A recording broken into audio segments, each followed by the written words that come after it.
Hi, this is Dr. Madhu Kotia, your spiritual counselor and founder of Wicca India School of Magic and Occult Sciences. जैसा कि मैंने पहले काली नज़र और evil आई के बारे में बात करी थी अपने लास्ट वीडियो में, आज मैं आपको बताऊंगी कि काली नज़र से कैसे बच सकते हैं, how to get rid of evil eye. लेकिन उससे पहले मैं आपसे कहना चाहूँगी कि अगर आपको मेरा कंटेंट, मेरे वीडियोस अच्छे लगते हैं तो मेरे चैनल को सब्सक्राइब कीजिए और मेरे वीडियोस को जितना हो सके शेयर कीजिए ताकि ज़्यादा से ज़्यादा लोगों के पास ये नॉलेज पहुंच सके। अब हम बात करते हैं how to get rid of evil eye. लेकिन उससे पहले हम ये समझेंगे कि क्या प्रिकॉशंस हैं जिन्हें लेकर हम बच सकते हैं काली नज़र से, ताकि हमें किसी की बुरी नज़र ना लगे। There are lots and lots of precautions, बहुत सारी चीज़ें हैं जो हम कर सकते हैं, तो उनमें से कुछ मैं आज आपको बताऊंगी। सबसे पहले बात करते हैं काला टीका लगाने की। आपने देखा होगा कि माएँ अपने छोटे बच्चे को काला टीका लगा देती हैं कि नज़र ना लगे। ये बहुत ही अच्छा होता है काला टीका और इससे नज़र लगने के चांसेस कम होते हैं। लेकिन यहाँ पर एक पॉइंट मैं क्लियर करना चाहूँगी कि जो टीका आप छुपा कर लगा देते हैं, जैसे कि कान के पीछे आपने देखा होगा लगा देते हैं, सर में कहीं पे लगा देते हैं, तो उससे काली नज़र नहीं रुक पाती है। वो टीका जो है वो थोड़ा सा विजिबल होना चाहिए, तब वो काम करता है आपको इविल आई से बचाने के लिए। और इविल आई में भी दो तरह की नज़र होती है, एक जनरली जो नज़र लग जाती है जेलसी के कारण, और एक होती है जो कोई आपसे बहुत ज़्यादा दुश्मनी रखता है, आपके लिए बहुत बुरा चाहता है। तो जो लोग बहुत नेगेटिव एनर्जी लेकर आते हैं वो वाली नज़र इस काले टीके से नहीं रुकती है। लेकिन जो जेलसी वाली नज़र होती है, हल्की फुल्की जेलसी, हल्का फुल्का चिढ़ जाना आपसे, वो नज़र जो होती है वो काले टीके से रुक जाती है। आप क्रिस्टल्स पहन सकते हैं। बहुत सारे क्रिस्टल्स ऐसे आते हैं जो आपको इविल आई से बचाते हैं आपको, लेकिन क्रिस्टल को पहले अच्छे से चार्ज करना होगा, क्लींस करना होगा और उसके बाद पहनना होगा। क्रिस्टल्स में ब्लैक टर्मोलिन सबसे अच्छा क्रिस्टल है इविल आई के लिए। आप ब्लैक टर्मोलिन पहन सकते हैं, आप टाइगर्स आई पहन सकते हैं। लेकिन अगर आपको गुस्सा बहुत आता है तो आप टाइगर्स आई ना पहने, उसकी जगह टर्मोलिन ही पहने। आप कैट्स आई भी पहन सकते हैं। कैट्स आई भी बहुत अच्छा क्रिस्टल है और आपके मन को बहुत शांत करता है। अगर आपका मन विचलित रहता है तो आप कैट्स आई पहनेंगे तो आपका मन भी शांत रहेगा और आपको काली नज़र से भी आपका बचाव होगा। और कैट्स आई के अलावा कुछ सिंपल इविल आई क्रिस्टल्स भी आते हैं जिसमें इविल आई बनी होती है, ब्लू कलर के क्रिस्टल्स होते हैं।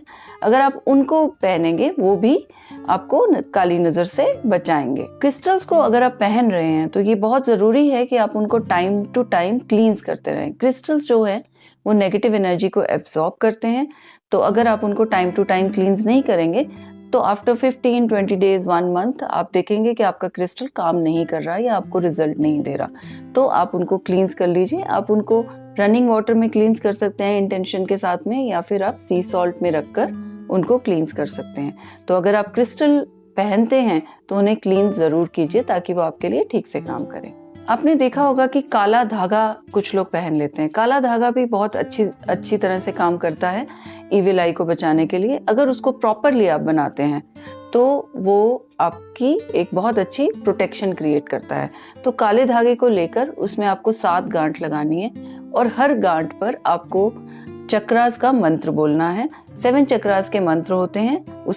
उसके लिए मैंने और भी कुछ वीडियोस करी हैं जिसमें 7 चक्रास के बारे में बात करी है, आप वो देख सकते हैं, उससे आपको क्लैरिटी मिलेगी। तो आप 7 चक्रा का मंत्र बोलेंगे, हर मंत्र के साथ में आप एक गांठ लगाएंगे और जब वो 7 गांठें पूरी हो जाएंगी और आप उसकी एक माला की तरह जब आप उस पर गांठ लगाएंगे तो उस समय आप उसमें इंटेंशन डालेंगे कि ये जो धागा है ये आपकी प्रोटेक्शन के लिए बना है और इसको पहनने से किसी भी तरह की नेगेटिविटी नहीं आएगी। और जो धागा है उसे आप बनाएंगे जब सनराइज का टाइम होता है उस समय बनाइए और चढ़ते सूरज में ही उसको पहनिए। इस तरह के जो प्रोटेक्शन के हमारे एम्यूलेट्स होते हैं या टैलिस्मान्स होते हैं, इनको हमेशा चढ़ते सूरज में पहनना चाहिए। सनराइज हो या फिर सूरज चढ़ा हुआ हो उस समय पहनना चाहिए। जब सूरज ढल रहा हो या सूरज ढल चुका हो उस समय पहनने से इनके रिजल्ट्स इतने अच्छे नहीं आते हैं।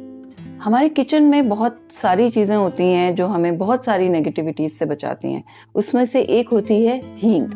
हींग बहुत ही ज़्यादा पावरफुल स्पाइस है जिससे कि प्रोटेक्शन होती है, जिससे नेगेटिविटी दूर होती है। तो आप हींग को लेकर थोड़ी सी हींग ले लीजिए और हींग में आप कोई भी प्रोटेक्शन का मंत्र, जो भी आपका प्रोटेक्शन का मंत्र है, आप उसको यूज़ कीजिए और उस पर फूंक दीजिए हींग पे, और उसकी पुड़िया बनाकर आप अपनी जेब में रख लीजिए।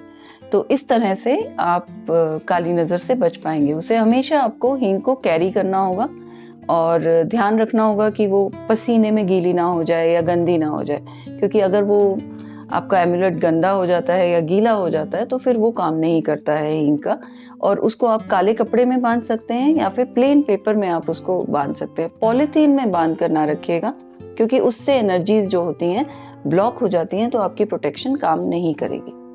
अब हम बात करते हैं सॉल्यूशंस की, कि अगर आपको काली नज़र लग गई है, आपको इविल आई हो गया है, तो आप किस तरह से उसे हटा सकते हैं। लेकिन उससे पहले मैं एक बार फिर से शॉर्ट में आपको बता देती हूँ कि अगर इविल आई लगी हुई है तो क्या क्या साइंस होते हैं। साइंस में सबसे पहला होता है रेस्टलेसनेस। आपको बहुत ज़्यादा भारी लगता है अपने आप में, आप बहुत लेजी फील करते हैं, कुछ काम करने का मन नहीं करता आपका, आप जो भी काम कर रहे हैं वो होते होते रुक जाता है, पूरा कंप्लीट ही नहीं हो पाता। हमेशा आपको लगता है कि आपका काम हो जाएगा, लेकिन होते होते रुक जाता है, बहुत ही ज़्यादा ब्लॉकेजेस आ जाती हैं, कुछ भी करने की कोशिश करते हैं वो पूरा नहीं होता। तो ये साइंस होते हैं इविल आई के। अगर आपको लगता है कि आपको इविल आई है तो घर में ही आप कुछ सॉल्यूशंस कर सकते हैं जिससे कि आपको आराम मिलेगा। सबसे पहला सॉल्यूशन होता है लाल मिर्च से। आप साबुत सूखी हुई लाल मिर्च ले लीजिए, साथ वो पूरी लाल मिर्च होनी चाहिए, पूंछ जो उसकी होती है, डंडी जो होती है वो लगी होनी चाहिए उसके ऊपर, और वो मिर्च कहीं से टूटी हुई नहीं होनी चाहिए। आप 7 मिर्च ले लीजिए और थोड़ा सा सी सॉल्ट लीजिए, उसको ऐसे मुट्ठी में लेकर आप जिसको इविल आई हो रखा है उसके सर से लेकर पैर तक एंटी क्लॉकवाइज अगर आप घुमाते हैं तो जो इविल आई है वो उन मिर्ची में आ जाएगी और वो मिर्च आप उसको गैस पर जला दीजिए। जब इविल आई बहुत ज्यादा होती है तो आप देखेंगे कि वो मिर्ची जब आप जलाएंगे तो किसी को मिर्च के जलने का एहसास नहीं होता, खांसी नहीं आएगी। वरना अगर आप नॉर्मली मिर्च जलाते हैं तो बहुत ज़्यादा स्मेल हो जाती है उसकी और खांसी आती है। लेकिन जब आप इविल आई का उतारा कर लेते हैं और उसके बाद वो मिर्च आप जलाएंगे तो आप देखेंगे कि बिल्कुल भी मिर्च की जो स्मेल है नहीं आ रही, किसी को खांसी नहीं आएगी, किसी के गले पे नहीं लगती है। और उसके बाद में जो उसका राख है उसको आप पानी में बहा दीजिए, किचन की सिंक में बहा सकते हैं आप उसको, या फिर अपने घर से बाहर ले जाकर आप उसको हवा में उड़ा दीजिए। तो इस तरह से नज़र उतर जाएगी। लेकिन जो ये लाल मिर्च का प्रोसेस है इसे आपको 5 बार करना होगा, सुबह शाम को एक दिन, फिर अगले दिन सुबह और शाम को, और फिर उससे अगले दिन सुबह। तो ये 5 साइकिल है, इसको आप कंप्लीट करेंगे तो इससे नज़र उतर जाती है। अब कोई इंसान ये साबुत मिर्ची नहीं जलाना चाहता है या उसके पास बड़ा किचन नहीं है और वो इस तरह से नहीं कर पाएगा, जला नहीं पाएगा, तो उसके लिए आप 3 चुटकी पिसी हुई लाल मिर्च ले लीजिए और उसमें 1 चुटकी आप नमक डाल के सेम प्रोसेस कर लीजिए, उससे भी आपको अच्छा रिजल्ट मिलेगा। सरसों के तेल से भी आप उतारा कर सकते हैं, आप नज़र उतार सकते हैं। आप एक कॉटन ले लीजिए, कॉटन की बाती बनाइए, उसको सरसों के तेल में डुबो लीजिए और सरसों के तेल में डुबो के उसे एंटी क्लॉकवाइज 7 बार सर के ऊपर से घुमाइए और उसके बाद घर के बाहर ले जाकर उस बाती को जला दीजिए। और जो उसकी राख बचती है उस बाती की, उसको आप उड़ा दीजिए हवा में, उसे दूर फेंक दीजिए। तो इससे भी नज़र उतरती है। इसको आपको 3 दिन करना होता है शाम के टाइम पे। इससे आपको काफ़ी फ़ायदा होगा और आप देखेंगे काफ़ी ब्लॉकेज आपकी खुल गई है। सी सॉल्ट से भी आप नज़र उतार सकते हैं, आप बुरी नज़र हटा सकते हैं या नेगेटिविटी हटा सकते हैं।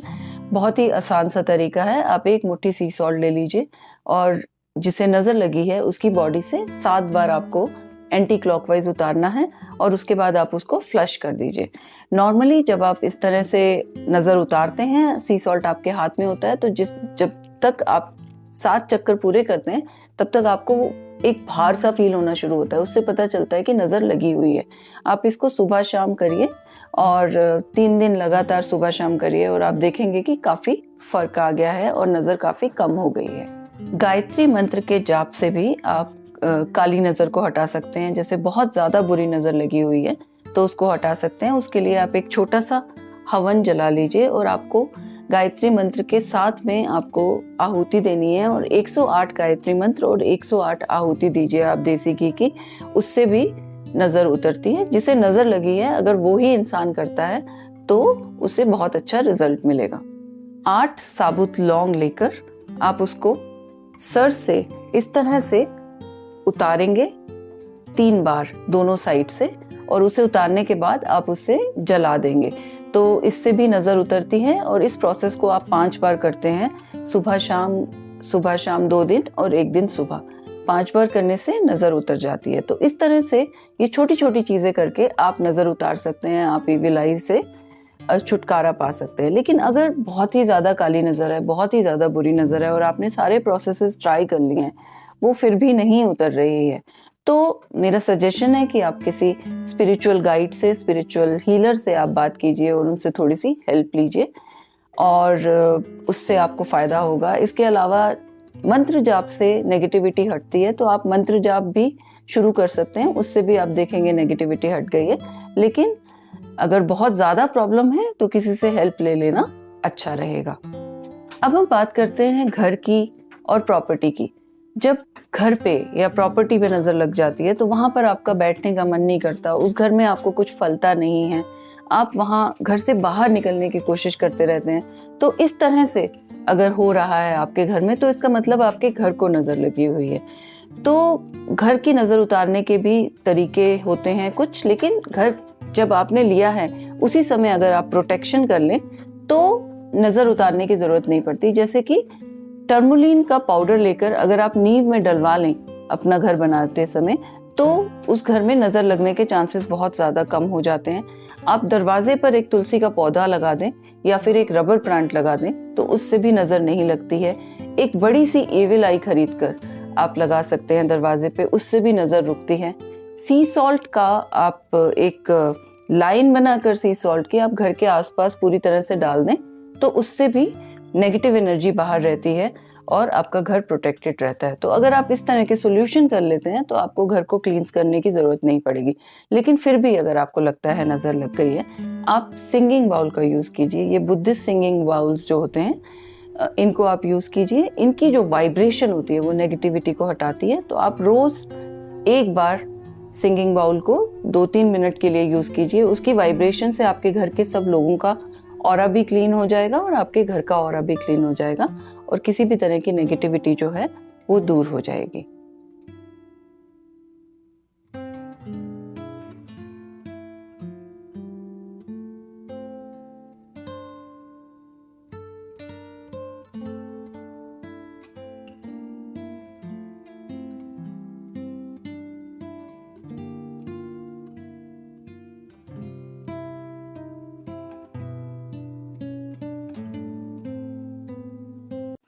Hi, this is Dr. Madhu Kotia, your spiritual counselor and founder of Wicca India School of Magic and Occult Sciences. आज हम बात करेंगे मैजिकल हर्ब्स के बारे में जो आपकी इंडियन किचन में होती हैं। लेकिन उससे पहले मैं आपसे कहना चाहूँगी कि अगर आपको मेरा कंटेंट अच्छा लगता है, मेरा चैनल अच्छा लगता है, तो आप इसे सब्सक्राइब कीजिए और इस वीडियो को जितना हो सके उतना शेयर कीजिए ताकि ये नॉलेज ज़्यादा से ज़्यादा लोगों तक पहुँच सके।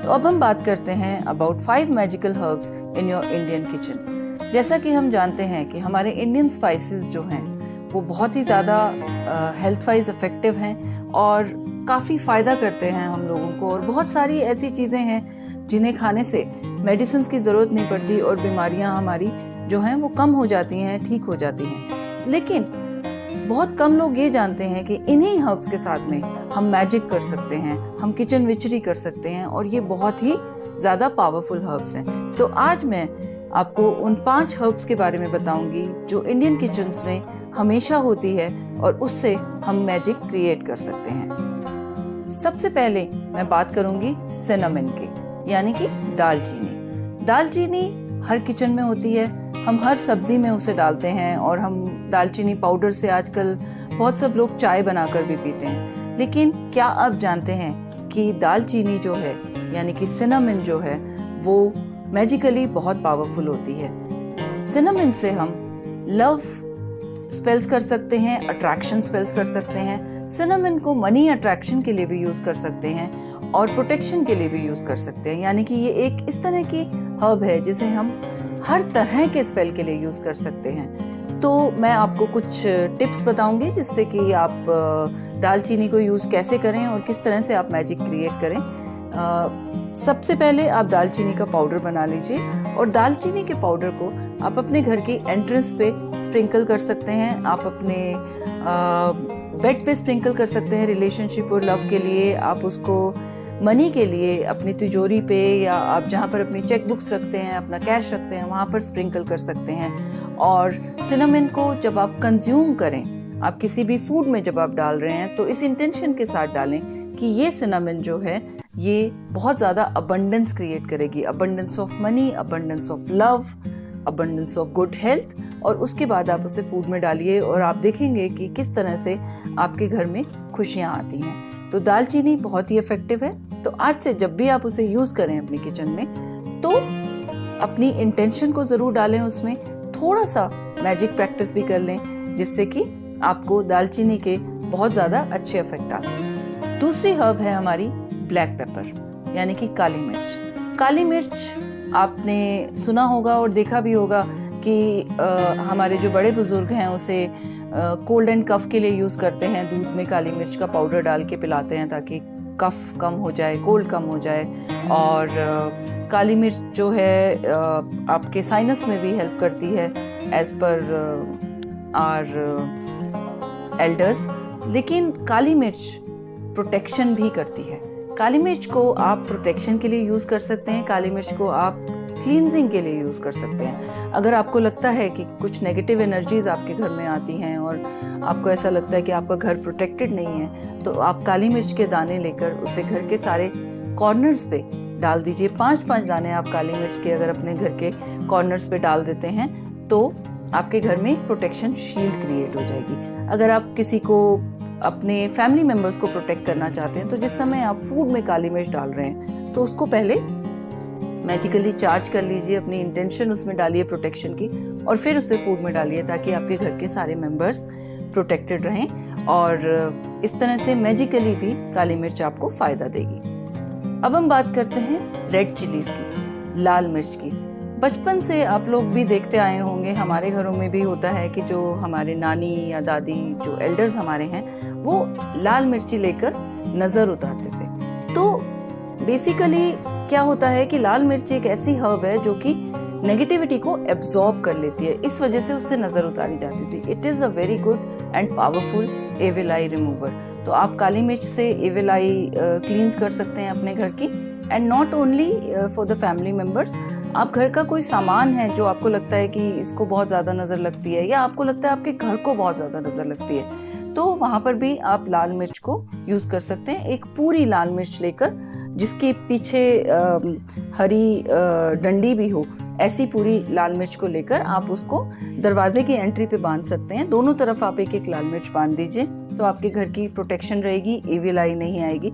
और उसके अलावा अगर आपको लग रहा है कि घर को नजर ऑलरेडी लग चुकी है तो घर में आप एंट्री से शुरू करके एंटी क्लॉकवाइज लाल मिर्च को लेकर 7 बार चक्कर लगाइए और उस लाल मिर्च को जला दीजिए। आप देखेंगे कि एविल आई खत्म हो गई है। अगली हर्ब जिसके बारे में मैं आपको बताने वाली हूँ वो है गार्लिक यानी कि लहसुन। लहसुन बहुत ही ज्यादा पावरफुल हर्ब है और इससे हम एंटिटी क्लियरेंस कर सकते हैं, इससे हम स्टक एनर्जीज को क्लियर कर सकते हैं। जब आपको लग रहा है कि आप सब कुछ कर रहे हैं लेकिन फिर भी नेगेटिविटी नहीं जा रही है तो वहां पर आप गार्लिक को यूज कर सकते हैं। आप गार्लिक पाउडर को घर में जलाएं, हींग के साथ मिक्स करके जला सकते हैं, आप सेज के साथ मिक्स करके जला सकते हैं या सीधा कपूर पे रखकर आप उसको जला सकते हैं और उसका धुआं आप अपने पूरे घर में करें तो जो नेगेटिव एंटिटीज हैं या जो स्टक एनर्जीज हैं वो आपकी क्लियर आउट हो जाएंगी। अगर आपको लगता है कि आपके फैमिली मेंबर्स के साथ में एंटिटीज हैं तो आप उनको लहसुन का सेवन करवाइए, उनको लहसुन कंज्यूम कराइए ताकि उससे उनकी एंटिटीज जो हैं वीक हो जाएं और धीरे धीरे करके हट जाएं। तो लहसुन जो है रिमूवल के लिए, क्लींजिंग के लिए और एंटिटीज को हटाने के लिए यूज किया जाता है। अगली और लास्ट हर्ब आज के लिए जो है वो है क्लव यानी कि लौंग। लौंग हमारे घर में हमेशा होता है और हम लोग इसे काफ़ी सारे फूड्स में यूज़ करते हैं और ख़ास करके गरम मसाले में हम लौंग को यूज़ करते हैं और सब सब्जियों में हम लौंग को डालते हैं, कुछ मिठाइयों में भी यूज़ किया जाता है लौंग को। लेकिन आपने कभी ये नहीं सोचा होगा कि लौंग जो है वो नेगेटिविटी को रिमूव कर सकता है। लौंग नेगेटिविटी को बर्न आउट कर सकता है, रिमूव कर सकता है। तो आप लौंग को यूज़ कर सकते हैं नेगेटिविटी रिमूवल और प्रोटेक्शन के लिए। इसके अलावा ब्लॉकेज जो होती हैं, यानी कि किसी भी तरह की ब्लॉकेज, या तो मनी की ब्लॉकेज हो रही है आपके घर में, अबंडेंस की ब्लॉकेज हो रही है, उसको हटाने के लिए भी आप लौंग को जला सकते हैं। आप पूरा लौंग लीजिए, फूल वाला 5 लौंग लीजिए। आप जिस पे भी आपको लग रहा है ब्लॉकेज है उससे एंटी क्लॉकवाइज उसे घुमा लीजिए और एक एक करके उसके फूल को आप कैंडल से या गैस से, जैसे भी फायर से उसको जला दीजिए और उस राख को अपने घर से दूर फेंक दीजिए।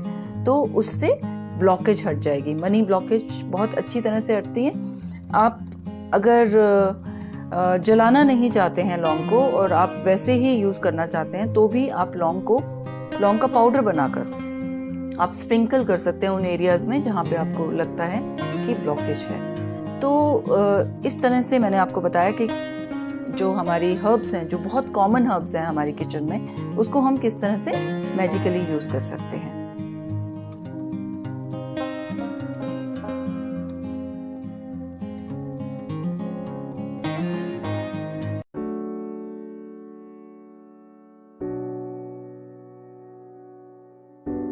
Hi, this is Dr. Madhu Kotia, your spiritual counselor and founder of Wicca India School of Magic and Occult Sciences. आज हम बात करेंगे स्टेप बाय स्टेप कैसे हम स्पेल कास्ट कर सकते हैं। आज मैं आपको गाइड करूंगी कि क्या क्या स्टेप्स आपको फॉलो करने हैं अगर आप स्पेल कास्ट कर रहे हैं। लेकिन उससे पहले मैं आपको कहना चाहूंगी कि अगर आपको मेरा कंटेंट, मेरे वीडियोस अच्छे लगते हैं तो मेरे चैनल को सब्सक्राइब करें और इन वीडियोस को जितना हो सके उतना शेयर करें ताकि ये नॉलेज ज़्यादा से ज़्यादा स्प्रेड हो सके। तो अब हम बात करते हैं स्पेल कास्टिंग के बारे में। स्पेल जब आप डिसाइड करते हैं कि आपको कास्ट करना है तो कुछ चीज़ें होती हैं जिनको बहुत ज़्यादा आपको ध्यान रखना पड़ता है। तो आज मैं डिस्कस करूँगी स्टेप बाय स्टेप क्या क्या आपको करना चाहिए जिससे कि आपकी जो स्पेल कास्टिंग है वो ठीक से हो जाए और आपको अच्छे रिजल्ट्स मिले। तो जब स्पेल कास्ट करने की बात आती है तो पहला स्टेप होता है ऑल्टर। आपका ऑल्टर कहाँ पे हो और आपको कितना बड़ा ऑल्टर चाहिए, आपको किस जगह पे, किस डायरेक्शन में ऑल्टर चाहिए, आपका ऑल्टर फिक्स्ड है या आपका ऑल्टर मूवेबल है, ये बहुत ज़्यादा इम्पॉर्टेंट है। तो जब हम ऑल्टर की बात करते हैं तो क्या होता है ऑल्टर? ऑल्टर एक ऐसा स्पेस है जहाँ पर आप पीसफुल फील करते हैं, जहाँ पे आप फ्री फील करते हैं, पावरफुल फील करते हैं। It is like a happy place to you. आपके घर का कोई कोना हो सकता है, आपकी बालकनी में एक साइड हो सकती है, आपके टेरेस में कोई जगह हो सकती है। स्पेल ज़रूरी नहीं है कि आप कमरे के अंदर बंद होके करें, ओपन एरिया में भी आप स्पेल कास्ट कर सकते हैं। तो ऑल्टर स्पेस आपको सबसे पहले डिसाइड करना होगा कि आपका ऑल्टर कहाँ पर बनेगा जहाँ पर आप ठीक से ध्यान लगा पाएं और ठीक से स्पेल कर पाएं, आपको कोई डिस्टर्ब ना करे। ऑल्टर के बाद में दूसरी चीज़ होती है जो बहुत इंपॉर्टेंट है और जिसकी तरफ ज़्यादा लोगों का ध्यान नहीं जाता है, वो है सेफ्टी मेजर्स। यानी कि आपको अपने आप को प्रोटेक्ट करने के लिए क्या क्या चीज़ें करनी है, किस तरह से आप हर तरह की नेगेटिविटी से अपने आप को बचा सकते हैं। तो सेफ्टी मेजर्स की जब हम बात करते हैं, पहला और सबसे इम्पॉर्टेंट चीज़ है माइंडसेट। आपका माइंडसेट फोकस्ड होना चाहिए, बैलेंस्ड होना चाहिए। आपके अंदर कोई डिस्टर्बेंस नहीं चलनी चाहिए, कोई स्ट्रेसफुल थॉट्स नहीं होनी चाहिए। तो आपका माइंडसेट अगर ठीक होगा तो आप वैसे ही प्रोटेक्टेड हैं। क्योंकि अगर आपके थॉट्स इधर उधर जा रहे हैं, आपके दिमाग में बहुत सारी बातें चल रही हैं, तो क्या होगा कि आप उस तरह की एंटिटीज क्रिएट कर लेंगे, उस तरह की एनर्जी क्रिएट कर लेंगे आपके स्पेल में, जो कि आपके स्पेल के लिए नेगेटिव हो सकती है। दूसरी चीज़ है सर्कल कास्टिंग। बहुत सारे स्पेल्स ऐसे हैं जिनमें सर्कल कास्टिंग की ज़रूरत नहीं पड़ती है और कुछ स्पेल्स ऐसे होते हैं जिनमें सर्कल कास्टिंग की ज़रूरत होती है। तो आपको देखना है कि आपको सर्कल कैसे कास्ट करना है, अगर सर्कल कास्टिंग की ज़रूरत है, और अगर सर्कल कास्टिंग की ज़रूरत नहीं है तो आपको वहाँ पर उस एरिया को किस तरह से प्रोटेक्टेड बनाना है, किस तरह से पावरफुल बनाना है, किस तरह से एनर्जी सेंटर बनाना है ताकि आपके स्पेल के अच्छे रिजल्ट आ सकें।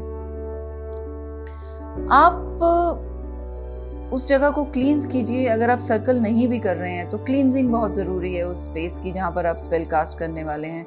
आप उसे प्रॉपरली क्लींस कीजिए। आप सेज कर सकते हैं, आप नमक के पानी से पोछा लगा सकते हैं, आप गूगल और लोबान को जला सकते हैं, उसमें कपूर को मिक्स करके जला सकते हैं। कुछ स्पेस क्लींजिंग अगरबत्तियाँ आती हैं, आप उन्हें जला सकते हैं। और आपको स्पेस क्लींजिंग की स्पेल कैंडल्स भी मिल जाती हैं, हमारे विक्का इंडिया स्टोर में आपको मिल जाएंगी, तो आप यहाँ से भी ले सकते हैं। आप ड्रैगन ब्लड सेज जला सकते हैं जो बहुत ही ज़्यादा पावरफुल और इफ़ेक्टिव होती है। उससे आपका स्पेस क्लीन भी हो जाएगा और एनर्जाइज भी हो जाएगा। तो इस तरह से आप अपने स्पेस को क्लींस कर सकते हैं। तो ये हमने बात करी प्रोटेक्शन की, सेफ्टी मेजर्स की। अब हम बात करते हैं इन्वोकेशंस की। अब हम बात करते हैं स्पिरिचुअल हेल्प की, जो बहुत इंपॉर्टेंट है आपके स्पेल में। आपको ये पता होना चाहिए कि आप अपने स्पेल में किस तरह की पावर को इन्वोक करने वाले हैं, आप किसकी इन्वोकेशन करने वाले हैं, आप किस गॉड एंड गॉडेस के साथ में काम करने वाले हैं। कुछ लोग पेगन गॉड्स एंड गॉडेसेस के साथ में काम करते हैं, कुछ लोग हिंदू गॉड्स एंड गॉडेसेस के साथ में काम करते हैं, कुछ लोग गॉड्स एंड गॉडेसेस में ज़्यादा बिलीव नहीं करते हैं, वो डिवाइन पावर के साथ में, स्पिरिचुअल हायर बींग्स के साथ में काम करते हैं। और कुछ लोग गॉड्स एंड गॉडेसेस को इंक्लूड ही नहीं करते, सिर्फ 4 एलिमेंट्स जो हमारे हैं उनके साथ में, और 5th एलिमेंट स्पिरिट एलिमेंट को, तो एलिमेंट्स के साथ में काम करते हैं। तो this is very important, you should be clear कि आप किस एनर्जी के साथ में काम करने वाले हैं। ये बिल्कुल सही है कि आपकी अपनी एनर्जी से आपका स्पेल कास्ट होता है, लेकिन इस तरह की स्पिरिचुअल पावर, स्पिरिचुअल एड्स जो होती हैं, ये आपको काफ़ी फ़ायदा देती हैं और आपके स्पेल को फास्ट कर सकती हैं, आपकी पावर को बढ़ा सकती हैं, आपका कॉन्फिडेंस लेवल भी बढ़ा सकती हैं। तो आपको बहुत ही श्योर होना चाहिए कि आप किस तरह की एनर्जीज़ को बुला रहे हैं, और जो एनर्जीज़ को आप इन्वोक कर रहे हैं वो आपस में क्लैशिंग एनर्जीज़ नहीं होनी चाहिए। यानी कि अगर आप एक सॉफ्ट एनर्जी को इन्वोक कर रहे हैं तो उसके साथ में एक वॉरियर एनर्जी को आप इन्वोक ना करें, और अगर वॉरियर एनर्जी इन्वोक हो रही है तो उसके साथ में लव एनर्जी को इन्वोक ना करें। सो आपको बहुत क्लियर होना चाहिए कि किसको इन्वोक कर रहे हैं। इसके बाद में एक चीज़ यहाँ पर मैं कहना चाहूँगी कि कभी भी किसी गॉड एंड गॉडेस को आप इसलिए इन्वोक ना करें क्योंकि इंटरनेट पे या गूगल पे लिखा है कि ये गॉड या इस गॉडेस के साथ में आप ये काम कर सकते हैं। इट इज़ वेरी इंपॉर्टेंट कि आपका उस गॉड, उस गॉडेस, उस एनर्जी के साथ में एक कनेक्शन हो, एक रेपो हो। अगर आपका कनेक्शन ही नहीं है, वो एनर्जी बिल्कुल आपके लिए नहीं है, और आप एकदम से उस स्पेल में इन्वोक कर रहे हैं, तो हो सकता है वो एनर्जी को आप ठीक से हैंडल ना कर पाएँ, आप उसकी इन्वोकेशन अच्छे से ना कर पाएँ, और आपके स्पेल में ज़्यादा अच्छे रिजल्ट ना आए। तो इसलिए आप उन इन्वोकेशंस को कीजिए जिनको आप पहले से करते आए हैं। आप उन गॉड्स एंड गॉडेसेस के साथ में काम कीजिए जिनके साथ में आप ऑलरेडी डिवोटेड हैं, जिनके साथ में आप ऑलरेडी काम कर रहे हैं। अब यहाँ पर जब इन्वोकेशन की बात कहते हैं तो फिर से मैं कहना चाहूँगी कि आपकी अपनी एनर्जीज से होता है स्पेल, ये बिल्कुल सच है। और हमारी एनर्जीज भी काफ़ी हाई होती हैं क्योंकि हम सबकॉन्शियस माइंड के साथ में कनेक्ट करते हैं, और सबकॉन्शियस माइंड जो है वो हायर सेल्फ के साथ में कनेक्टेड होता है। तो ये बहुत ही ज़्यादा ऑप्शनल है। अगर आप नहीं इन्वोक करना चाहते हैं तो भी आप सिंपल स्पेल्स कर सकते हैं बिना इन्वोकेशन के। आपका बिलीफ बहुत इम्पॉर्टेंट होता है। अगर आपका बिलीफ है एक गॉड में या गॉडेस में, और वो गॉड या गॉडेस जो है वो आपके स्पेल के साथ में ज़्यादा मैच नहीं कर रही है। फॉर एग्जाम्पल, आप कृष्ण भगवान के साथ में काम करते हैं और कृष्ण भगवान के डिवोटी हैं, और आप कृष्ण भगवान की ही पूजा करते हैं, और आप एक प्रोटेक्शन का स्पेल कर रहे हैं। कृष्ण भगवान की जो एनर्जी है वो पालनहार की एनर्जी है, बहुत लव की एनर्जी है। तो उसमें प्रोटेक्शन की एनर्जी कैसे आएगी, ये एक सवाल हो जाएगा आपको। लेकिन क्योंकि आप उनके डिवोटी हैं तो आप उनके साथ जब काम करेंगे तो वो आपको प्रोटेक्शन भी देंगे। तो इस तरह से किसी भी गॉड के साथ में जब आप काम कर रहे हैं और आप उनके डिवोटी हैं तो वो हर स्पेल में, हर पर्पस में हर रिचुअल में आपके साथ होंगे और आपको सपोर्ट करेंगे। अब हम बात करते हैं इंटेंशन की। बहुत ही इंपॉर्टेंट पार्ट है स्पेल का इंटेंशन। आपकी इंटेंशन क्या है, आप क्या करना चाहते हैं, ये बहुत क्लियर होनी चाहिए। तो जिस दिन आपको स्पेल करना है उससे पहले आप एक पेपर पेन लेकर आप अपनी इंटेंशन को क्लियरली लिखिए कि आप क्या करना चाहते हैं, आप किस तरह से स्पेल करना चाहते हैं और आप क्या पाना चाहते हैं उस स्पेल से, क्या मैनिफेस्ट करना चाहते हैं आप उस स्पेल से। ये बहुत ज़्यादा इम्पॉर्टेंट होता है।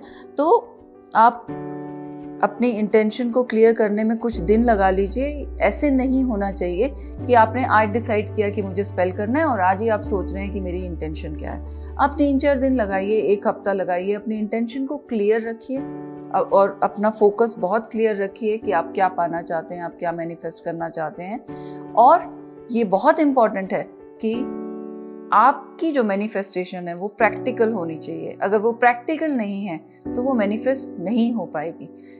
तो इस वजह से कहा जाता है कि स्पेल कास्टिंग में भी आपको स्टेप बाय स्टेप चलना होता है। आप एक लंबी छलांग नहीं लगा सकते हैं। फॉर एग्जाम्पल, अगर आपकी salary 1 lakh rupees per month है और आप चाहते हैं आपकी salary 10 lakh rupees per month हो जाए, तो अगर आपकी इंटेंशन 10 लाख की है और आप उसके लिए स्पेल कर रहे हैं, तो ये स्पेल आपको बहुत जल्दी रिजल्ट नहीं देगा, क्योंकि ये एक बहुत लंबी छलांग होगी। लेकिन आप ऐसा कर सकते हैं कि आप स्पेल कीजिए कि अब आपकी सैलरी 2 लाख हो जाए, तो आपका वो स्पेल जल्दी मैनिफेस्ट हो जाएगा। और जब मैनिफेस्ट हो जाएगा उसके बाद में आप नेक्स्ट स्टेप पे जाइए, 2 से 3 पे आइए, 2 से 4 पे आइए, और ऐसे करते करते आप 10 तक पहुंच जाएंगे। तो इंटेंशन बहुत ज़्यादा इम्पॉर्टेंट होती है, क्लियर होनी चाहिए और प्रैक्टिकल होनी चाहिए। अगर प्रैक्टिकल नहीं है तो आपके स्पेल के रिजल्ट्स नहीं आएंगे, या फिर इतने सालों में आएंगे कि आप भूल जाएंगे कि आपने कभी स्पेल किया था। इसलिए बहुत ही ज़्यादा क्लियर रहिए कि आपको क्या स्पेल करना है। इसके बाद है कैंडल्स। अपनी कैंडल्स को किस तरह से आप लाइट कर रहे हैं, किस तरह से अनॉइंट कर रहे हैं। कैंडल्स को प्रॉपरली क्लीन करना चाहिए और क्लींस करने के बाद स्मज भी कर लें, और जो भी आपको प्रोसेसेस आते हैं क्लींजिंग के, आप उससे अपनी कैंडल को अच्छे से क्लींस कीजिए। उसके बाद एप्रोप्रिएट ऑयल और हर्ब से उसको अनॉइंट कीजिए, और अनॉइंट करने के बाद आप अपनी कैंडल्स को जलाइए। Candle itself represents the 4 elements. हमारे जो 4 एलिमेंट्स हैं वो एक सिंगल कैंडल में ही आ जाते हैं। जैसे कि उसका फ्लेम जो है वो फायर एलिमेंट को रिप्रेजेंट करता है। उसका वैक्स जो है वो अर्थ एलिमेंट को रिप्रेजेंट करता है। जब वो वैक्स पिघलता है, जब वो लिक्विड फॉर्म में आता है, तो वाटर एलिमेंट को रिप्रेजेंट करता है।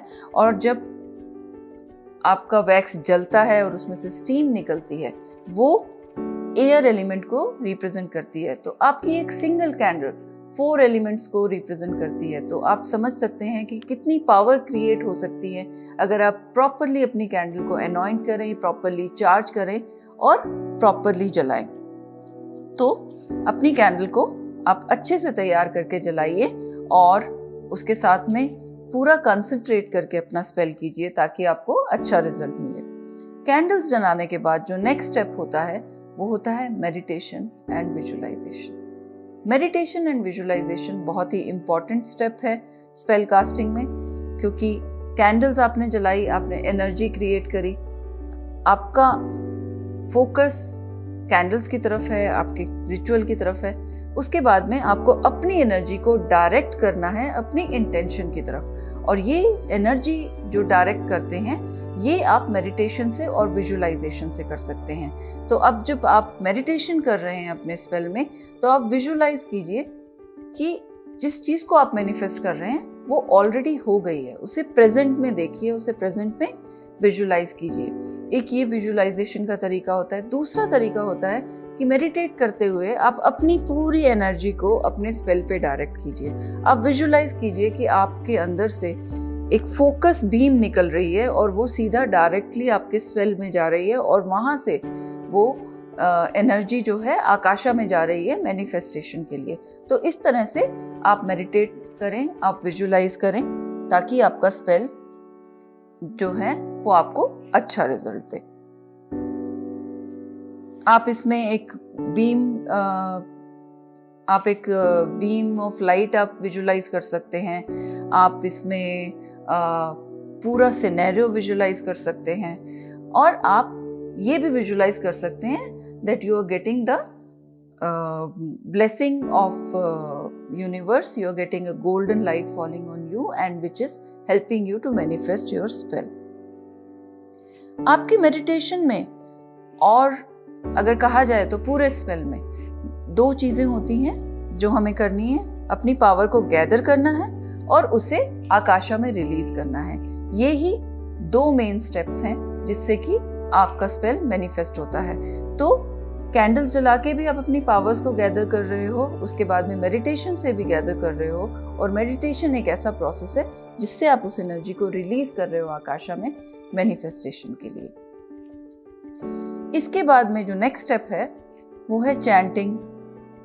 और आप मंत्रा चैंट कर सकते हैं, आप एफर्मेशन कर सकते हैं, आप कोई एक फ्रेज बना सकते हैं जो आपकी मेडिटेशन को, जो आपकी मैनिफेस्टेशन को रिप्रेजेंट करे, और आप उसे चैंट कर सकते हैं। ये काफ़ी इम्पॉर्टेंट पार्ट होता है स्पेल का, लेकिन ऑप्शनल भी होता है। कुछ लोग बहुत कंफर्टेबल होते हैं चैंटिंग करने में, और कुछ लोग सिर्फ मेडिटेशन करना चाहते हैं। आप इन दोनों में से एक स्टेप को भी चूज कर सकते हैं।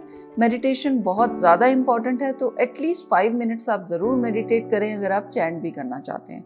तो जो आप चैंट कर रहे हैं वो एक स्पेसिफिक मंत्रा हो सकता है उस पर्पस के लिए, वो एक एफर्मेशन हो सकती है जो आपने अपने लिए क्रिएट करी है, या एक सिंपल सा फ्रेज हो सकता है। फॉर एग्जाम्पल, अगर आप एक हेल्थ का एफर्मेशन, आप हेल्थ का स्पेल कास्ट कर रहे हैं, तो आप ये बोल सकते हैं that I am healthy and strong, my body is healing itself within my system. So इस तरह का एक फ्रेज आप बना सकते हैं और आप उसको चैंट कर सकते हैं। अगर आप मंत्रा चैंट कर रहे हैं तो ये बहुत इंपॉर्टेंट है कि आपका प्रोनाउंसिएशन जो है वो बहुत क्लियर होना चाहिए। मंत्रास में बहुत पावर होती है, लेकिन अगर प्रोनाउंसिएशन आपका क्लियर नहीं है, सही नहीं है, तो आपको उसके रिजल्ट्स नहीं मिलते हैं। इसलिए अगर आप मंत्रा चैंट कर रहे हैं तो be 200% sure that your pronunciation is correct.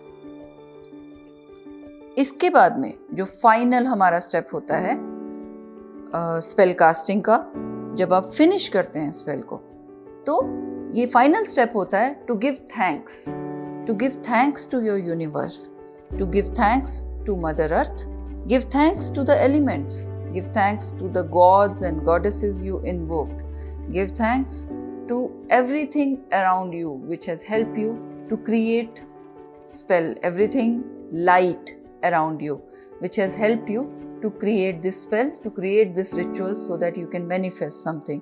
तो आप बहुत मन से आप थैंक्स कीजिए, आप लेट गो कीजिए, आप जिन एनर्जीज को आपने इन्वोक किया उनको लेट गो कीजिए। आप एलिमेंट्स को पहले जाने के लिए कहते हैं, उसके बाद में गॉड्स एंड गॉडेसेस को जाने के लिए कहते हैं, और थैंक यू बोलते हैं, ग्रैटिट्यूड दिखाते हैं अपना। इसके बाद में आप अपनी कैंडल्स को एक्सटिंग्विश कर सकते हैं। एक्सटिंग्विश करने के लिए कुछ प्रोसेसेस हैं। कुछ लोग जैसे ही रिचुअल खत्म होता है उसके बाद में अपनी कैंडल को बुझा लेते हैं और उस कैंडल को बाकी के सामान के साथ में डिस्कार्ड करते हैं, और कुछ लोग कैंडल को पूरी तरह से जलने देते हैं। तो अगर आप कैंडल को पूरा जलने देना चाहते हैं उसमें भी कोई बुराई नहीं है, और आप बुझाना चाहते हैं उसमें भी कोई बुराई नहीं है। You have to do what you feel right.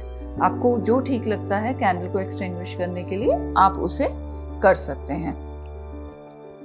आपका जब स्पेल पूरा हो गया, आपने एक्सटिंग्विश कर दिया, आपने अपने सर्कल को अनकास्ट कर दिया अगर आपने कास्ट किया था, उसके बाद में it is good to spend some time with yourself and analyse what you have done. Just analyse, just think about what all you have done, what steps you have taken, and then try to feel the energy within you.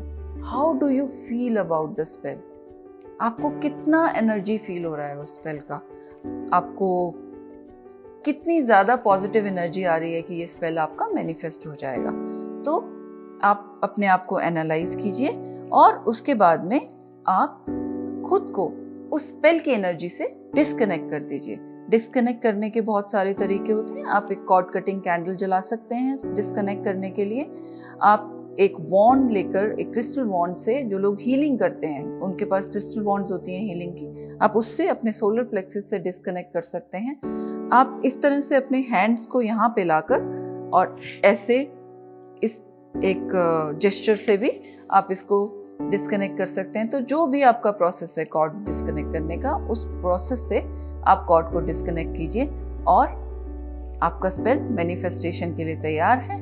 अब आपको बस wait करना है कब आपका spell manifest हो जाता है। कुछ स्पेल्स कभी कभी मैनिफेस्ट नहीं होते हैं और आपको लगता है कि दोबारा करना चाहिए। ऐसे केस में जो बिगनर्स हैं स्पेल कास्टिंग के, उनके लिए मैं कहना चाहूंगी एटलीस्ट वेट फॉर 1 मंथ। अगर 1 महीने में आपको कोई चेंज नजर नहीं आ रहा तो आप उसे रिकास्ट कर सकते हैं। Don't jump into recasting in 3-4 days in a week, because इतनी जल्दी आपकी एनर्जी जो है वो मैनिफेस्ट नहीं होती है। और बहुत ही इम्पॉर्टेंट, आप स्पेल कास्ट करने के बाद, डिस्कनेक्ट करने के बाद में आप दोबारा उस स्पेल के बारे में ज़्यादा सोचें नहीं, ज़्यादा लोगों से बात ना करें, क्योंकि उससे आपकी एनर्जी स्कैटर होगी और मैनिफेस्टेशन कम हो जाएगी।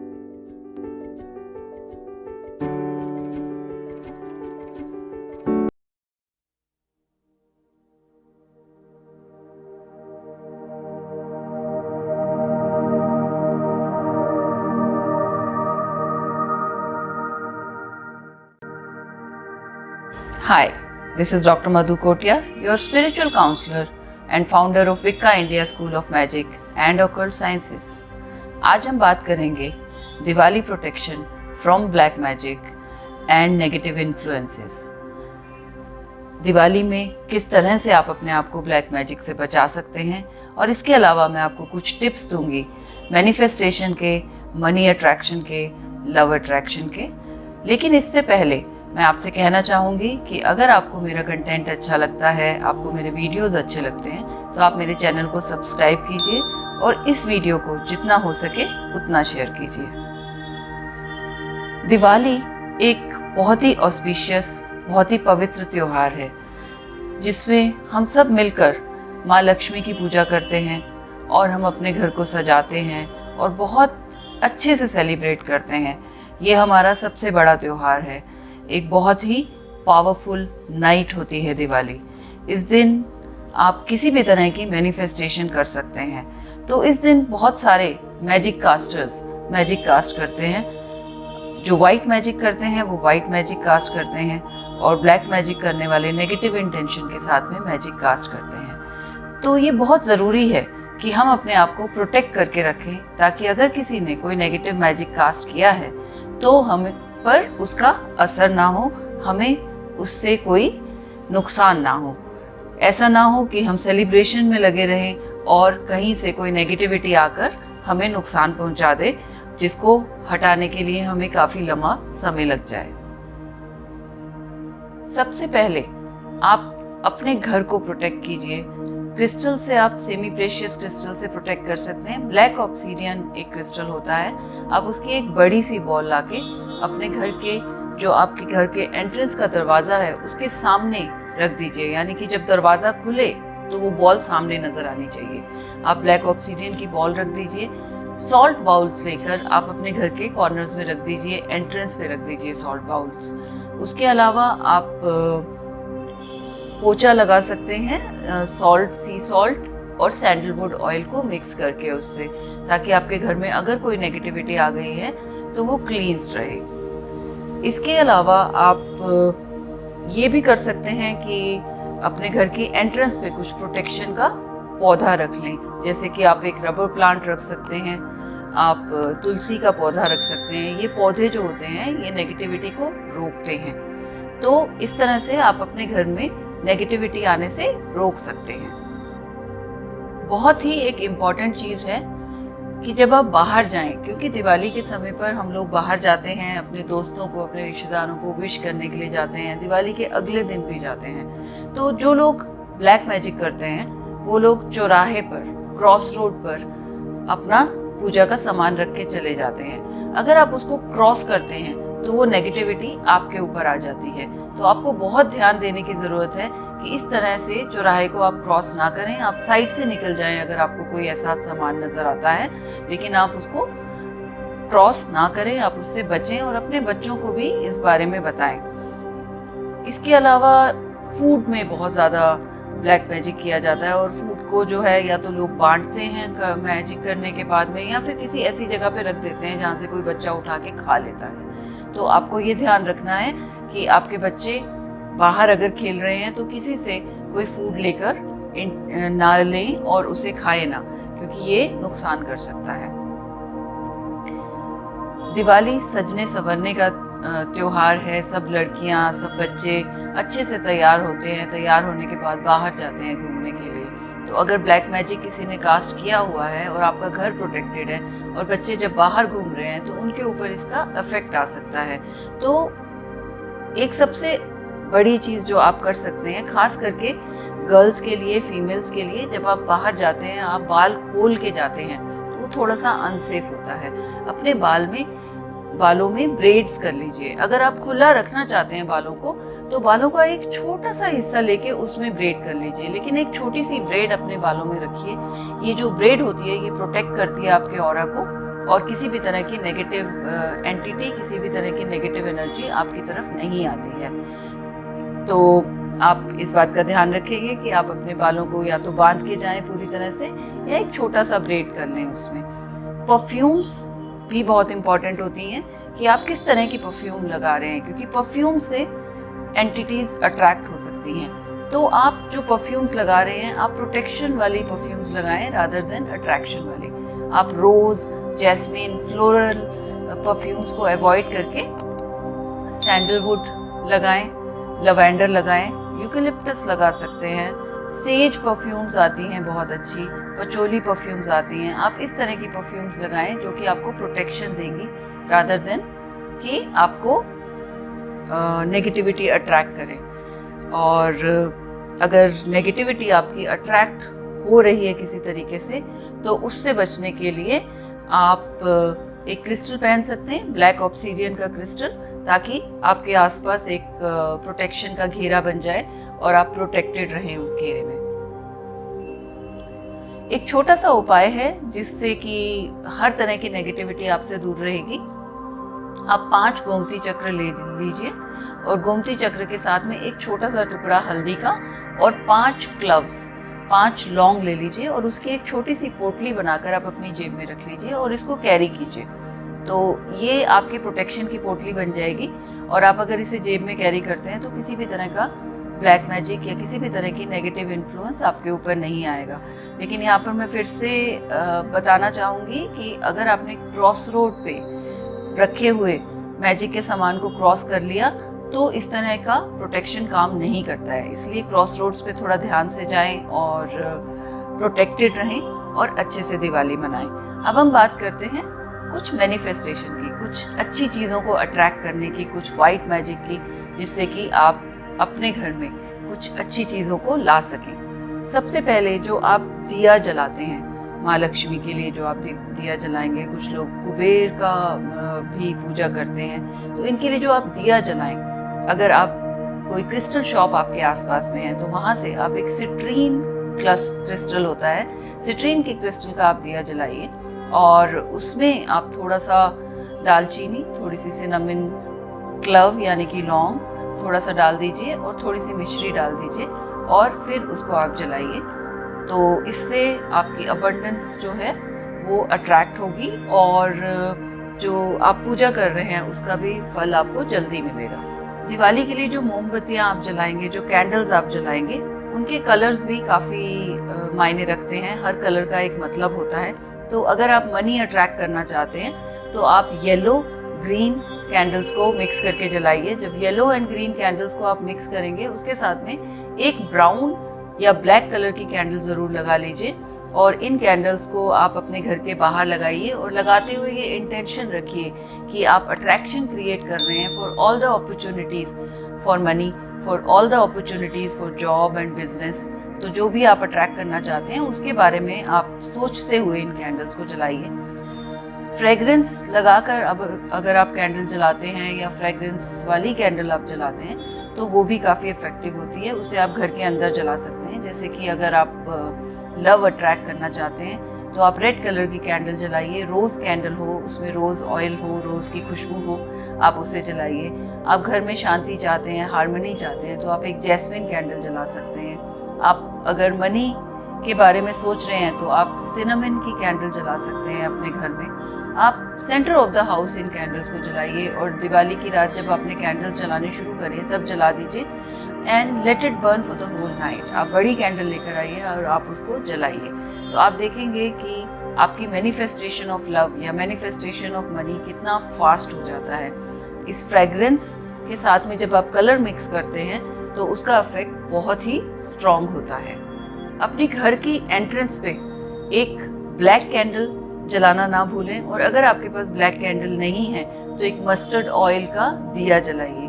ये प्रोटेक्शन क्रिएट करेगा आपके लिए, और जो अबंडेंस और मैनिफेस्टेशन आप क्रिएट कर रहे हैं उसको इविल आई से बचाएगा और उसमें भी प्रोटेक्शन क्रिएट करेगा। तो इस तरह से आप दिया या मोमबत्ती अपनी एंट्रेंस पे ज़रूर लगाइएगा, और बाकी की कलर्स की कैंडल्स आप लगाइए मैनिफेस्टेशन के लिए, और खूब सारी मैनिफेस्टेशन कीजिए आप अपने मनी को लेकर, हैप्पीनेस को लेकर, लव को लेकर। ये एक ऐसा दिन है, एक ऐसा ऑस्पिशियस दिन है जब आप बहुत कुछ अपनी ज़िंदगी में क्रिएट करने की एनर्जी ला सकते हैं। तो इसे बहुत अच्छे से यूटिलाइज कीजिए, बहुत अच्छे से दिवाली को सेलिब्रेट कीजिए।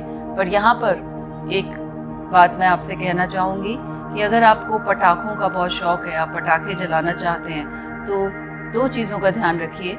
एक तो आप ज़्यादा पटाखे ना जलाएं क्योंकि बहुत पोल्यूशन होता है, और दूसरा जो बहुत ही इम्पॉर्टेंट है, पटाखों की आवाज़ से जो एनिमल्स हैं, जो स्ट्रेज हैं या जो पेट्स हैं, वो बहुत ही डर जाते हैं, थ्रेटन हो जाते हैं। तो अगर आप जानवरों से प्यार करते हैं, पेट्स से प्यार करते हैं, तो आप पटाखों को अवॉइड कीजिए। ये तेज़ आवाज़ उनको काफ़ी डिस्टर्ब करती है। आपको दिवाली की बहुत बहुत शुभकामनाएं।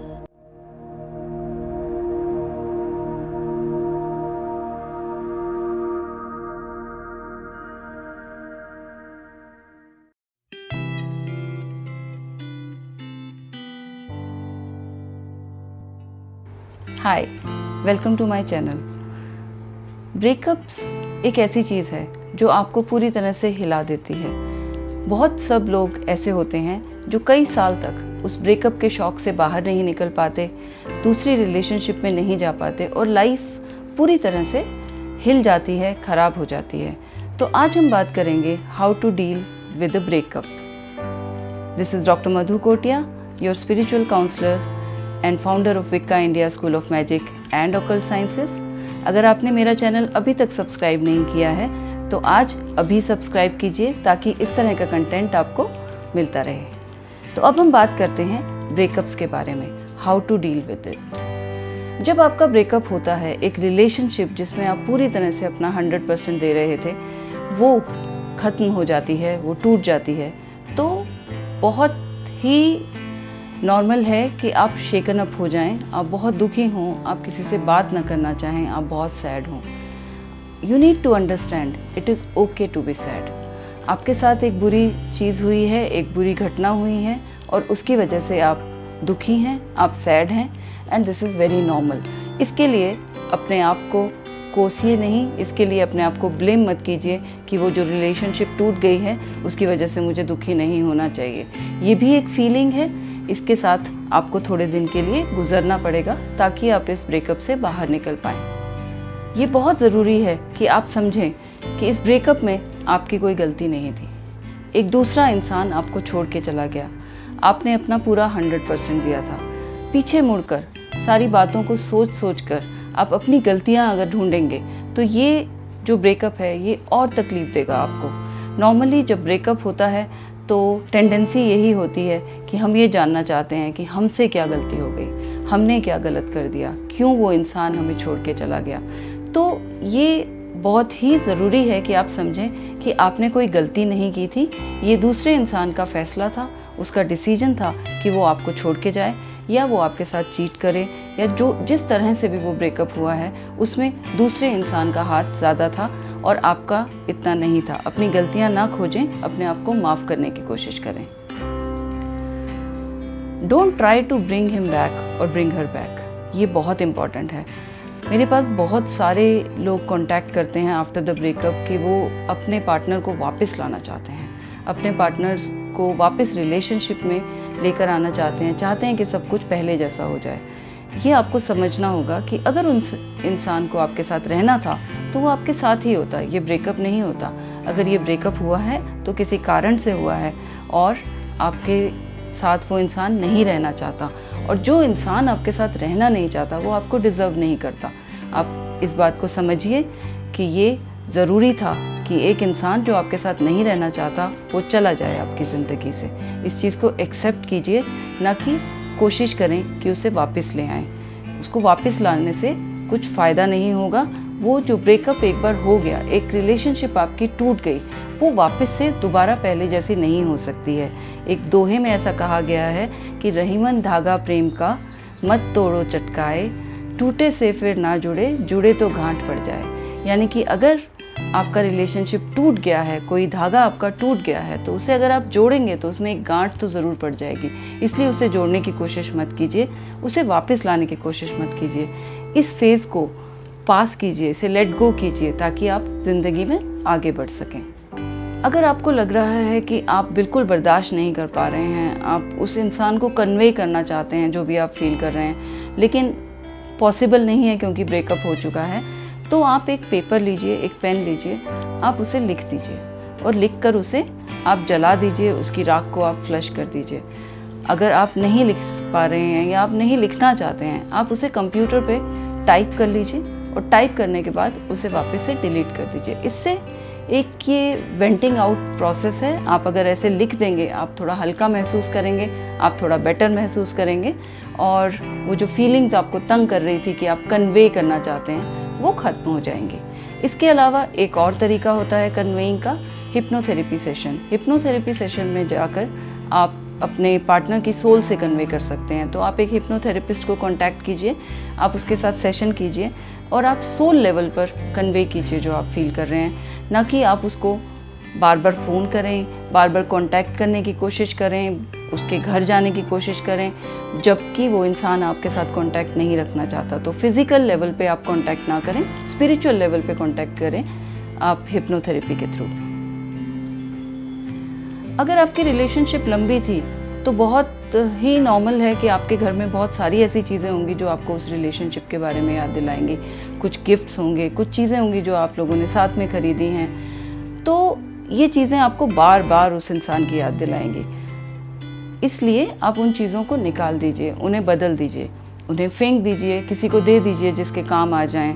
आप उनको डिस्कार्ड कर दीजिए, अपने सामने से हटा दीजिए, क्योंकि जितनी बार आप उनको देखेंगे आपको पुराना समय याद आएगा, और जब आपको पुराना समय, अच्छा समय याद आएगा तो आप चाहेंगे कि वो इंसान आपकी ज़िंदगी में आ जाए। जब आपको अच्छा समय याद आए, उस समय इमीडिएटली आप उस समय को याद कीजिए कि किस तरह से उस इंसान ने आपके साथ ब्रेकअप किया, ताकि आपकी जो वो अच्छी फीलिंग्स हैं जो आपको उस इंसान को वापस बुलाने के लिए कह रही हैं, वो फीलिंग्स ख़त्म हो जाएं और आपको एक रियलाइजेशन हो कि नहीं, ये सही था, वो इंसान आपके साथ में अच्छे से बिहेव करके नहीं गया, उसने आपके साथ ब्रेकअप किया है, आपको याद रहना चाहिए, ये ज़रूरी है।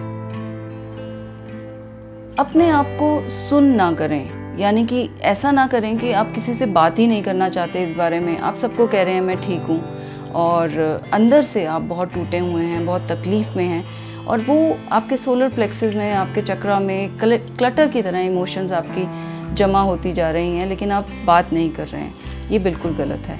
आप अपने फ्रेंड से बात कीजिए, आप अपने कलीग से बात कीजिए, आप जिससे कर सकते हैं कीजिए। आप सब फीलिंग्स जो आप फील कर रहे हैं, आपको जो बुरा लग रहा है, वो आप कह दीजिए, आप वेंट आउट कर दीजिए। और ये वेंटिंग आउट जो है, ये आपकी फीलिंग्स को नॉर्मल करने में आपको हेल्प करेगी, आपको लेट गो करने में हेल्प करेगी, आपको ब्रेकअप से बाहर आने में हेल्प करेगी।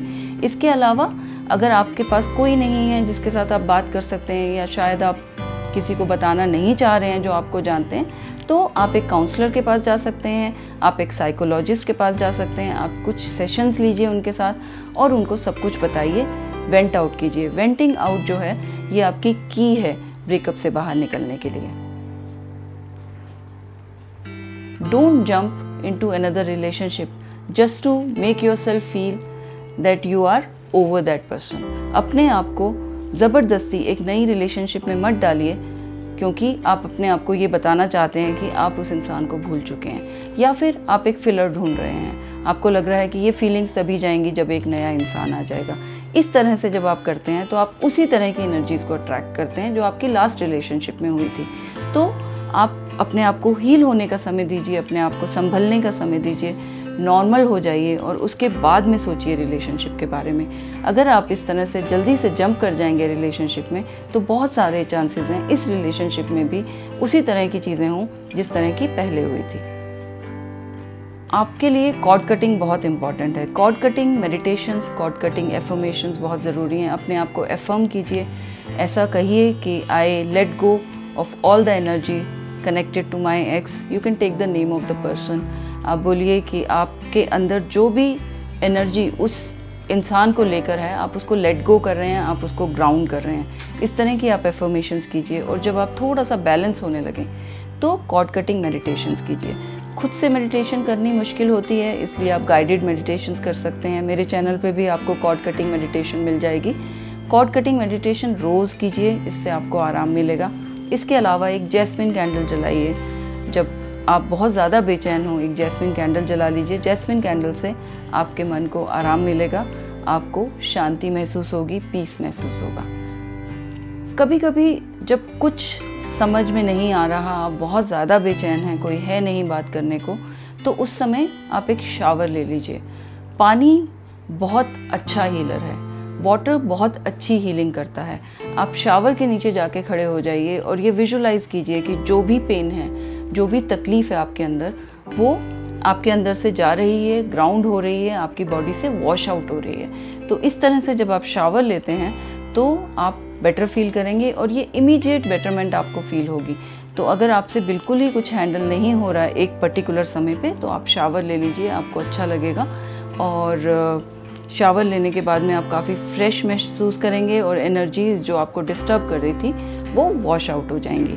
तो इस तरह से मैंने आपको कुछ तरीके बताए जिससे कि आप अपने ब्रेकअप को डील कर सकते हैं, आप ब्रेकअप से बाहर आ सकते हैं। मैं उम्मीद करती हूँ कि ये जो तरीके मैंने आपको बताए हैं ये आपको फ़ायदा करेंगे और आप लोग बहुत जल्दी इस तरह के शौक से वापस बाहर आ पाएंगे और अपनी ज़िंदगी में एक नई ट्रांसफॉर्मेशन के साथ शुरुआत कर पाएंगे।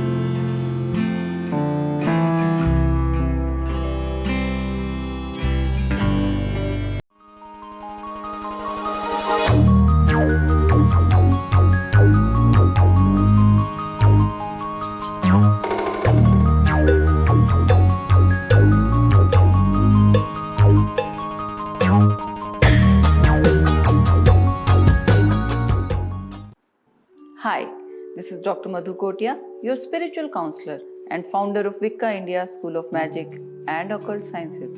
आज हम बात करेंगे मेडिटेशन कैसे शुरू करें, बिगनर्स को मेडिटेशन करते हुए कहाँ से शुरू करना चाहिए। लेकिन उससे पहले मैं आपसे कहना चाहूँगी कि अगर आपको मेरा चैनल, आपको मेरे कंटेंट वीडियोस अच्छे लगते हैं तो आप मेरे चैनल को सब्सक्राइब कीजिए और मेरे कंटेंट को, मेरे वीडियोस को जितना हो सके शेयर कीजिए ताकि ये नॉलेज ज़्यादा से ज़्यादा लोगों तक पहुंच सके। अब हम बात करते हैं मेडिटेशन के बारे में। मेरे पास बहुत ज़्यादा क्वेरीज आती हैं, बहुत सब लोग जानना चाहते हैं कि मेडिटेशन कैसे शुरू की जाए। बहुत ज़्यादा लोगों का इंटरेस्ट बन गया है आजकल मेडिटेशन में, लेकिन वो ये नहीं जानते कि कहाँ से शुरू करें, कैसे शुरू करें, और इस वजह से काफ़ी कंफ्यूज रहते हैं लोग। तो आज के वीडियो में मैं आपको बताऊंगी कि मेडिटेशन कहाँ से शुरू करें और मेडिटेशन किस तरह से आपको मदद कर सकती है। मेडिटेशन का जो फर्स्ट स्टेप होता है वो होता है ध्यान लगाना। ध्यान लगाना इसका मतलब ये नहीं है कि आप अपने माइंड को एकदम शांत करके बैठ गए और आप चाह रहे हैं कि आपके दिमाग में कोई बात ही ना आए, ऐसा नहीं है। ध्यान लगाने का मतलब ये होता है कि आप जब ध्यान लगा रहे हैं, आप कहीं पे कंसंट्रेट कर रहे हैं, तो आपका मन भटके ना। आपके दिमाग में बातें चलती रहती हैं, वो कभी रुकती नहीं है, लेकिन आप उनके ऊपर होल्ड ना करें, उनके बारे में सोचें ना, उसको ऐसे चलने दें जैसे मूवीज में बैकग्राउंड म्यूजिक चलता है। तो इस तरह से आप मेडिटेट करें तो आपके लिए मेडिटेशन आसान हो जाएगी। अगर आप ये सोचते रहेंगे कि मेरा मन शांत नहीं होता, मेरा दिमाग शांत नहीं होता, तो मैं मेडिटेशन नहीं कर सकता, तो ये आपका जो सोचना है आप इसको थोड़ा सा इम्प्रूव कर सकते हैं, क्योंकि मेडिटेशन का मतलब ये नहीं है कि आपका दिमाग बिल्कुल चुप हो जाए। दिमाग में हमेशा बातें चलती रहती हैं, लेकिन आपको ये सीखना है किस तरह से वो जो दिमाग में चल रहा है उससे आप डिस्टर्ब ना हो। मेडिटेशन दो तरह से की जा सकती है। एक होती है विजुअलाइजेशन से, यानी कि आपने पहले एक प्रोसेस को पढ़ लिया और उसके बाद में आप मेडिटेट कर रहे हैं, और उस प्रोसेस को आपको याद करना पड़ता है। और मेडिटेशन करते हुए आपका कॉन्शियस माइंड काफ़ी एक्टिव रहता है, क्योंकि आपको याद रखना पड़ता है कि इसके बाद ये स्टेप है, इसके बाद ये स्टेप है। और दूसरा तरीका होता है जो कि आसान है और बिगनर्स के लिए बहुत अच्छा है, वो है गाइडेड मेडिटेशन। गाइडेड मेडिटेशन यानी कि कोई आवाज़ आपको गाइड कर रही है मेडिटेशन करने के लिए। बहुत सारी मेडिटेशंस हैं यूट्यूब पे, मेरे चैनल पे भी आपको कुछ मेडिटेशंस मिल जाएंगी जो कि गाइडेड मेडिटेशन है। ये मेडिटेशन करनी काफ़ी आसान होती हैं, क्योंकि इन मेडिटेशंस में आपको याद नहीं रखना नेक्स्ट स्टेप क्या है, आपको बस उस आवाज़ को फॉलो करना है। तो मेरा ये सजेशन रहेगा बिगनर्स के लिए कि अगर आप बिगनर हैं तो आप गाइडेड मेडिटेशन करें रादर देन विजुअलाइजेशन के। तीसरी चीज़ होती है कि आपकी पोजीशन क्या होनी चाहिए मेडिटेशन करते हुए। सबसे अच्छी पोजीशन जो है वो है पद्मासन। आपकी रीढ़ की हड्डी सीधी है और आप बैठे हुए हैं। ये एक बहुत ही अच्छी मेडिटेशन का पोस्चर है, लेकिन ये पोस्चर जो है ये हायर लेवल की मेडिटेशंस के लिए है। अगर आप शुरू कर रहे हैं, आप हेल्दी नहीं हैं, आप बिना बैक सपोर्ट के नहीं बैठ सकते हैं, तो आप बैक सपोर्ट लेकर बैठिए। आप चेयर पे बैठ के कर सकते हैं मेडिटेशन, आप ज़मीन पे बैठकर दीवार पे सहारा ले सकते हैं, आप काउच पे बैठ सकते हैं मेडिटेशन करते हुए। और अगर आपके नीज में प्रॉब्लम है और आप चौंकड़ी मारकर नहीं बैठ सकते या आप पद्मासन में नहीं बैठ सकते, तो इट इज़ ओके। आप आराम से चेयर पे बैठ सकते हैं, आपके पैर ज़मीन पर टच हो रहे हैं, ये पोजीशन भी ठीक होती है मेडिटेशन करने के लिए। और कुछ मेडिटेशंस ऐसी होती हैं जिन्हें आप लेट कर भी कर सकते हैं, जैसे कि ग्राउंडिंग मेडिटेशन हो गई, या आपकी पास्ट लाइफ रिग्रेशन मेडिटेशन हो गई।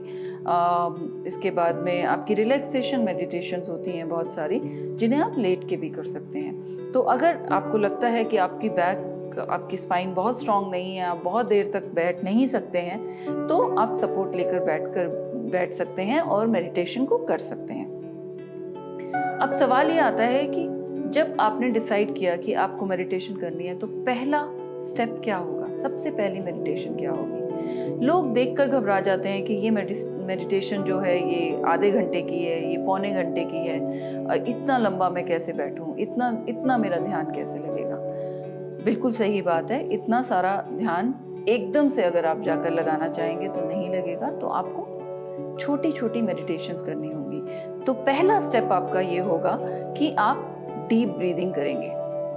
पहले कुछ दिन, 4-5 दिन, 7 दिन आप सिर्फ डीप ब्रीदिंग करेंगे। आप गहरी सांस लेंगे, उसको कुछ पल के लिए रोकेंगे, फिर उस सांस को छोड़ेंगे और फिर कुछ पल के लिए रोकेंगे। इस तरह से रिदमिक प्राणायाम आप करेंगे और 5 मिनट रोज करेंगे। जब आपको लगेगा अब आप कंफर्टेबल हो गए प्राणायाम करने में, तो उसके बाद आप आंखें बंद करके प्राणायाम करेंगे और अपनी सांस को फॉलो करेंगे। आप जब ब्रीद इन करेंगे, आप फील करेंगे कि आपकी सांस कहाँ जा रही है और कहाँ पर रुक रही है और कहाँ से आप उस सांस को छोड़ रहे हैं। यानी कि आप अपनी सांसों पे मेडिटेट करेंगे, अपनी सांसों पे ध्यान देंगे।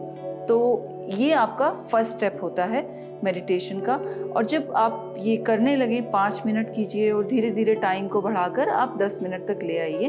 और जब आपको लगे, जिस दिन आपको लगे कि 10 मिनट यूं ही निकल गए और आपको पता ही नहीं चला कि 10 मिनट बीत गए, वो सही पॉइंट है जहां से आप नेक्स्ट स्टेप पे जा सकते हैं। इसके बाद जो नेक्स्ट स्टेप होता है वो होता है ग्राउंडिंग मेडिटेशन।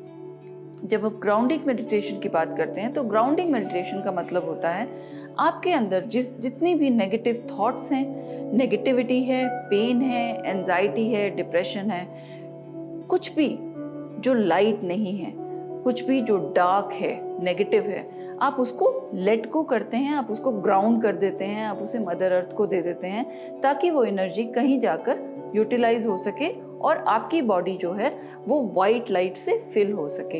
ये एक बहुत छोटा सा प्रोसेस होता है। इसकी गाइडेड मेडिटेशंस भी हैं, मेरे चैनल पे आपको ग्राउंडिंग मेडिटेशन के नाम से मिल जाएगी अगर आप हिंदी में करना चाहते हैं तो, और अदरवाइज इंग्लिश में भी बहुत सारी मेडिटेशंस ग्राउंडिंग मेडिटेशन के नाम से अवेलेबल हैं। बहुत ही सिंपल मेडिटेशन है। इसमें आपको बस ये विजुलाइज करना है कि आप ग्राउंडेड हैं, आपके जो पैर हैं वो ज़मीन के साथ टच कर रहे हैं और आपका अर्थ के साथ एक कनेक्शन बना हुआ है, और वाइट लाइट आपके ऊपर फॉल कर रही है। नेगेटिविटी को आप रिलीज कर रहे हैं और वाइट लाइट को आप एब्जॉर्ब कर रहे हैं। इस मेडिटेशन को आप करना शुरू कीजिए। ये नॉर्मली 5 से 6 मिनट की मेडिटेशन होती है और काफ़ी इफेक्टिव होती है। अगर आप स्पिरिचुअलिटी में, आप डिविनेशन में बहुत नए हैं तो आप देखेंगे कि आपको काफ़ी चेंजेस नज़र आएंगे इस मेडिटेशन से। आपका एग्रेशन कंट्रोल में आ जाएगा, आपके पेन्स कंट्रोल में आ जाएंगे, आपके गिल्ट्स, आपके नेगेटिव थॉट्स, ये सारी चीज़ें आपकी धीरे धीरे करके रिलीज हो जाएंगी और आप काफ़ी बैलेंस्ड महसूस करेंगे इस मेडिटेशन से। इसके बाद में जो नेक्स्ट स्टेप होगा आपका वो होगा रिलैक्सेशन मेडिटेशन। क्योंकि मेडिटेशन जब हम करते हैं हम अपने दिमाग को शांत करते हैं, लेकिन बहुत ज़रूरी है कि आपकी बॉडी, आपकी फिजिकल बॉडी भी रिलैक्स्ड हो। तो रिलैक्सेशन मेडिटेशंस हैं, रिलैक्सेशन टेक्निक्स हैं जिनको आप फॉलो कर सकते हैं। इसके लिए भी आपको गाइडेड मेडिटेशंस मिल जाएंगी। इसमें आपको आंखें बंद करके एक रिलैक्स पोजीशन में आप बैठ जाएं या लेट जाएं, लेटना ज़्यादा बेटर होता है, और आप अपने पाँव के अंगूठे से शुरू करें और आप ये सोचें कि आपके पाँव के अंगूठे में जितनी भी स्ट्रेस है, जितनी भी रिजिडिटी है, जितना भी स्टक इमोशंस हैं, वो सब रिलीज हो रहा है और आपका पाँव का अंगूठा जो है वो बहुत ज़्यादा रिलैक्स हो गया है। ऐसे फिर उसके बाद में आपका पैर का पंजा इस तरह से रिलैक्स हो रहा है। फिर धीरे धीरे करके ऊपर बढ़ते बढ़ते आप सर तक आते हैं और आप अपनी पूरी बॉडी को ये कमांड करते हुए कि आपकी बॉडी रिलैक्स हो रही है। ये प्रोसेस बहुत ही ज़्यादा अच्छा है। जिन लोगों को नींद की प्रॉब्लम है, जिन लोगों को रात को एंजाइटी हो जाती है, अगर वो इस प्रोसेस को फॉलो करते हैं तो उन्हें नींद भी आ जाएगी, पता भी नहीं चलेगा, और आपकी एंजाइटी भी काफ़ी कंट्रोल में आ जाएगी। तो आप इस प्रोसेस को शुरू करें ग्राउंडिंग मेडिटेशन के साथ में।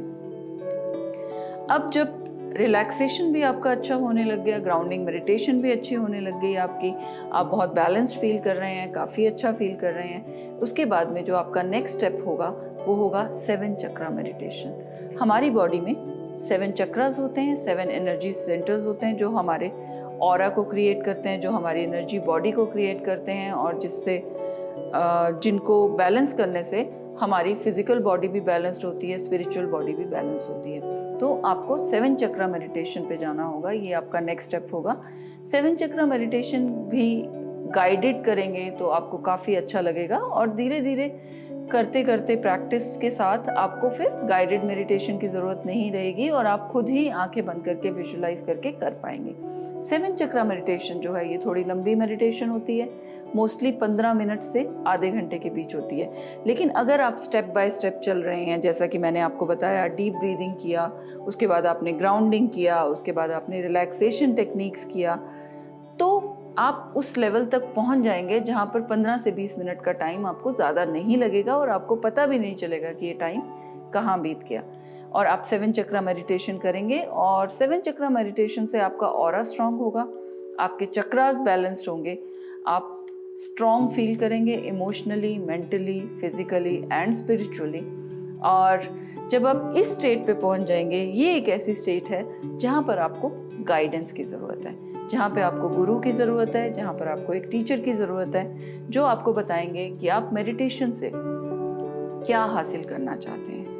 उस तरह से वो आपको बताएंगे कि आगे आप कौन सी मेडिटेशन करें। अगर आप स्पिरिचुअली एनहांस होना चाहते हैं तो उसके लिए अलग मेडिटेशंस होंगी, अगर आप अपनी लाइफ को बैलेंस करना चाहते हैं उसके लिए अलग मेडिटेशंस होंगी, आप मैजिकल पावर्स बढ़ाना चाहते हैं उसके लिए अलग तरह से मेडिटेशन होती है, साइकिक एबिलिटीज़ को बढ़ाना चाहते हैं उसकी अलग मेडिटेशंस होती हैं। तो बहुत तरह की मेडिटेशंस होती हैं। तो ये स्टेप्स करने के बाद में आप डिसाइड कर सकते हैं कि आप मेडिटेशन में क्या करना चाहते हैं, क्या पाना चाहते हैं, और उसके हिसाब से आप डिसाइड करेंगे कि कौन सा पाथ आपके लिए सही है। और एक गुरु, एक टीचर बहुत ज़रूरी होता है इस पाथ पर। तो मैं सजेस्ट करूँगी कि आप ये स्टेप्स करते करते अपने लिए एक टीचर फाइंड आउट कर लें, आप अपने लिए गुरु फाइंड आउट कर लें जो आपको आगे गाइड करें।